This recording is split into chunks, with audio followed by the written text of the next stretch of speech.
రాష్ట్రాలలో petrol diesel కొరత తీవ్ర రూపం దాల్చింది. సోషల్ మీడియా ప్రచారాలతో వాహనదారులు బంకుల వద్ద గంటల తరబడి బారులు తీరుతున్నారు. పశ్చిమ బంగాల్ ఎన్నికల అనంతరం ఇంధన ధరలు భారీగా పెరుగుతాయి అనే పుకార్లతో అవసరం లేకున్నా ట్యాంకులు ఫుల్ చేయించుకుంటున్నారు. దీంతో అనేక బంకుల్లో స్టాక్ అయిపోయి నో స్టాక్ బోర్డులు దర్శనమిస్తున్నాయి. ఇక మరోవైపు ఇంధన కొరత లేదు అని తెలుగు రాష్ట్రాల ప్రభుత్వాలు ప్రకటించాయి.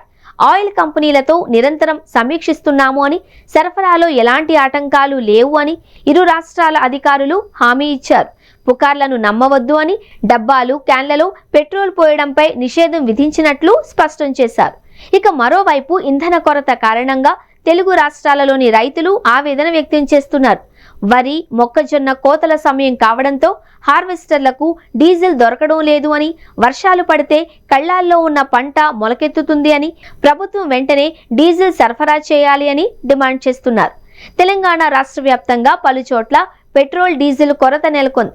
హైదరాబాద్లో మంగళవారం ఉదయం 6 గంటల నుండే బంకుల వద్ద వాహనదారులు భారీ క్యూ కట్టారు. ముఖ్యంగా ఆటో డ్రైవర్లు గ్యాస్ కోసం గంటల తరబడి పడిగాపులు కాస్తున్నారు. బేగంపేట ప్రాంతంలోని ఒక పెట్రోల్ బంక్ వద్ద సుమారు 2 కిలోమీటర్ల మేర ఆటోలు నిలిచిపోవడంతో ట్రాఫిక్ స్తంభించింది. 4 గంటల పాటు క్యూలో నిలబడినా ఇంధనం దొరకడం లేదు అని డ్రైవర్లు ఆవేదన వ్యక్తం చేశారు.